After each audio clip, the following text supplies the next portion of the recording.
Chatterati only ones calling for Luxon's head. No caucus talk of rolling PM, says Minister.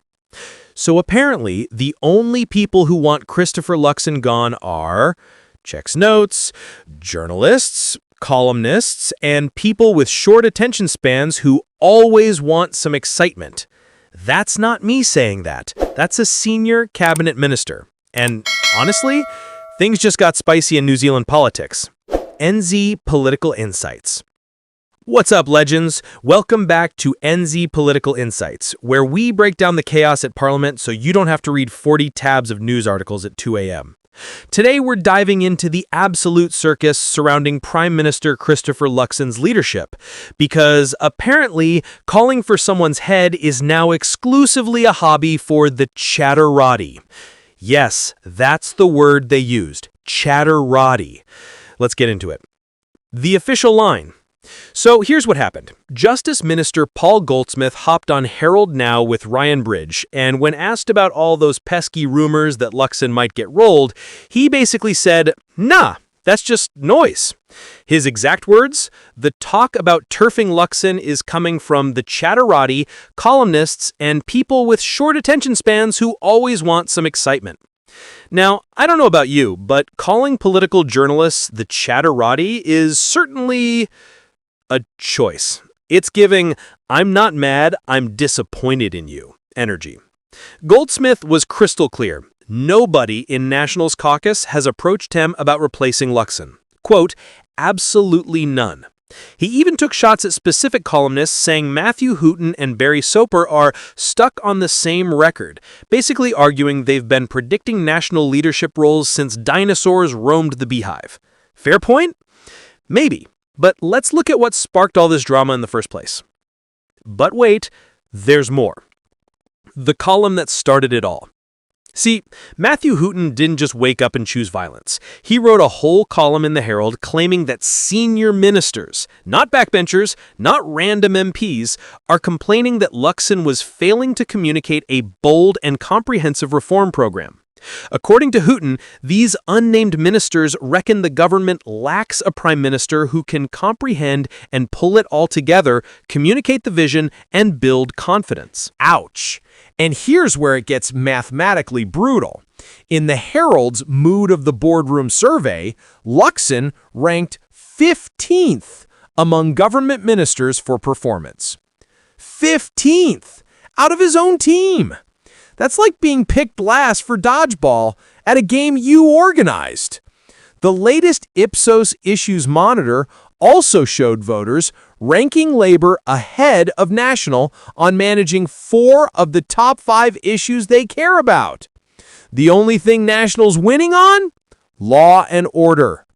So when Hooton writes, "Most ministers appear to be in the right roles, the one exception seems to be Luxon himself," you can understand why the PM's defenders are getting a bit twitchy.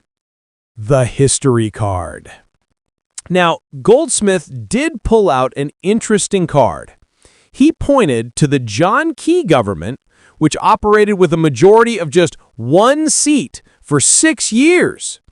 His argument, if Key could make it work on razor-thin margins, so can Luxon. And look, there's something to that. Slim majorities don't automatically mean doom.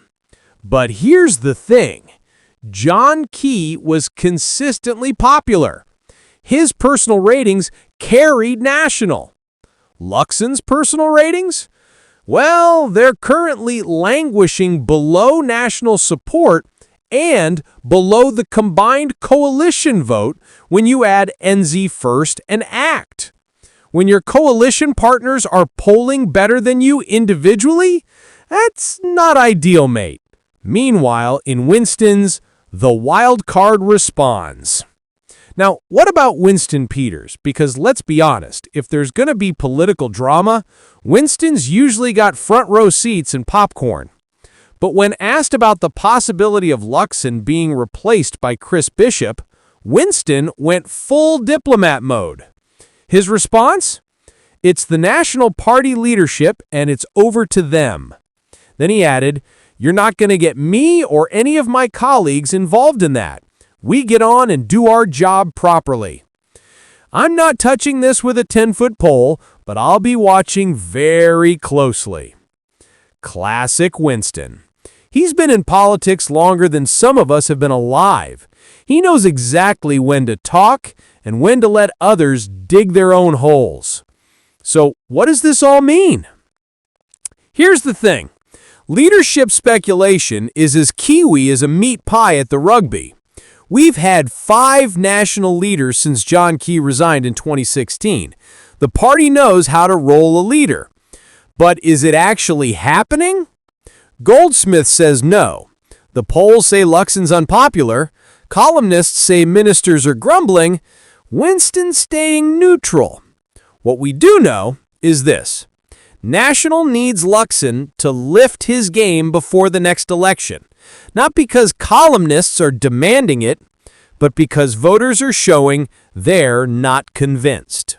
The Chatterati might be annoying, but they're not the ones filling out ballots.